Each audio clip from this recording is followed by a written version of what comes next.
అసెంబ్లీకి వచ్చే ఎమ్మెల్యేలకు డ్రంక్ అండ్ టెస్ట్ నిర్వహించాలని పితాని బాలకృష్ణ సంచలన ప్రకటన చేశారు. ఈ నెల 25న ఎమ్మెల్యే నందమూరి బాలకృష్ణ చేసిన వ్యాఖ్యలు బాధాకరంగా ఉన్నాయని పితాని ఆరోపించారు. దేవాలయం వంటి శాసనసభలో మాజీ ముఖ్యమంత్రి జగన్మోహన్ రెడ్డిని సైకో అని నందమూరి బాలకృష్ణ వ్యాఖ్యానించడం సిగ్గుచేటని పితాని అన్నారు. అలాగే ప్రముఖ సినీ నటుడు చిరంజీవిని అవమానించడం ఆశ్చర్యంగా ఉందని, ఈ వ్యాఖ్యలపై CM Chandrababu, deputy CM Pawan Kalyan కూడా స్పందించకపోవడాన్ని పితాని తప్పుపట్టారు. అసెంబ్లీ సాక్షిగా మరి బాలకృష్ణ గారు, నందమూరి బాలకృష్ణ శాసనసభ్యులు హిందూపురం ఆయన గెలిచారు. వారు మాట్లాడిన తీరు ఏదైతే ఉందో అది చాలా బాధాకరం.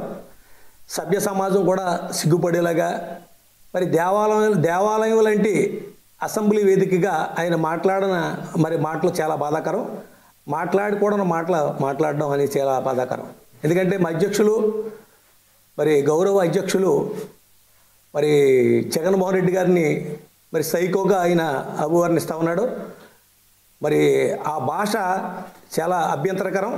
బేసరితగా క్షమార్పణ చెప్పాలని చెప్పేసి వైఎస్ఆర్ పార్టీ తరఫున నేను డిమాండ్ చేస్తూ ఉన్నాను.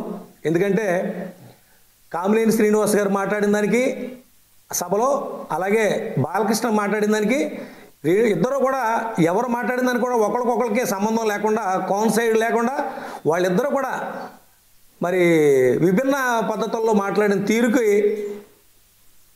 అసెంబ్లీ సాక్షిగా ఎవరైతే గౌరవ ముఖ్యమంత్రి గారు ఉన్నారో వారు కూడా దాని మీద ఇంతవరకు స్పందించకపోవడం చాలా బాధాకరం.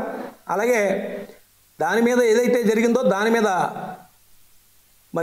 గౌరవ చిరంజీవి గారు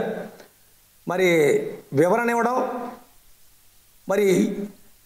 వారు ఏదైతే మాట్లాడారో దానికి పూర్తి విభిన్నంగా జగన్మోహన్ రెడ్డి గారికి ఆ రోజున పేరు నాని గారు ద్వారా జగన్మోహన్ రెడ్డి గారిని కలవడం, జగన్మోహన్ రెడ్డి గారు ఎంతో ఆప్యాయతగా ఆయన్ని ఆహ్వానించడం, అలాగే వారికి లంచ్ ఏర్పాటు చేసి వారి కోరికలు ఏదైతే ఉన్నాయో, టికెట్లు పెంచాలనే కోరికలు ఏదైతే ఉన్నాయో దాని మీద మాట్లాడడం, ఆ రోజు గౌరవ ముఖ్యమంత్రిగా ఉన్న జగన్మోహన్ రెడ్డి గారు వాళ్ళకి